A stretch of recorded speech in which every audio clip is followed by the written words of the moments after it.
नमस्कार, मैं सरस्वती खंडूड़ी मोटिवेशनल के अगले अंक में आपका स्वागत करती हूँ। साथियों, आज हम प्रेरणा के बारे में बात करेंगे। भय से उत्पन्न प्रेरणा के बारे में पहले बात करते हैं। आप सोच रहे होंगे कि भय से प्रेरणा कैसे उत्पन्न होती है। अक्सर देखा जाता है कि शिकार शिकारी को चकमा दे देते हैं।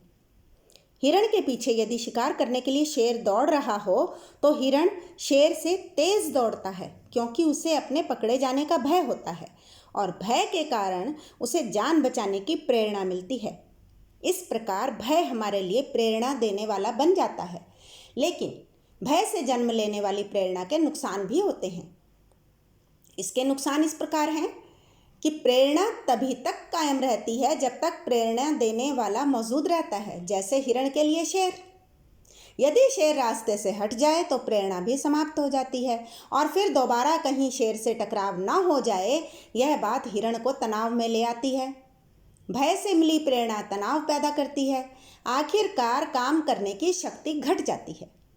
भय की प्रेरणा से काम करने वाले लोग डंडे के डर से काम करने के आदी हो जाते हैं और फिर उनसे ज़्यादा काम करवाने के लिए फिर और बड़े डंडे की ज़रूरत होती है। यह लोग उतना ही काम करते हैं जिससे कि उनकी नौकरी बची रहे। ऐसे लोग किसी फर्म के लिए कीमती साबित नहीं हो सकते। एक बार एक ग्राहक ने किसी कर्मचारी से पूछा, तुम यहाँ कब से काम कर रहे हो?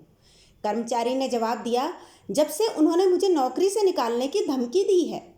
यहाँ धमकी के डर से नौकरी करने की प्रेरणा जागी। प्रोत्साहन से भी प्रेरणा मिलती है। बाहरी प्रेरणा कई तरह के प्रोत्साहन, बोनस, कमीशन, मान्यता आदि के रूप में दी जा सकती है।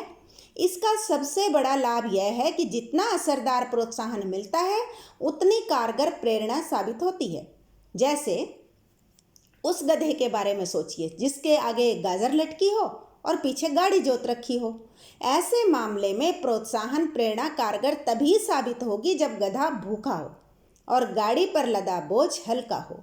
थोड़ी थोड़ी देर में यदि गधे को गाजर खाने के लिए दी जाए तो वह आगे बढ़ता जाएगा। जब उसका पेट भर जाएगा तो वह हट जाएगा। फिर हमें उसके भूखे होने का इंतज़ार करना पड़ेगा।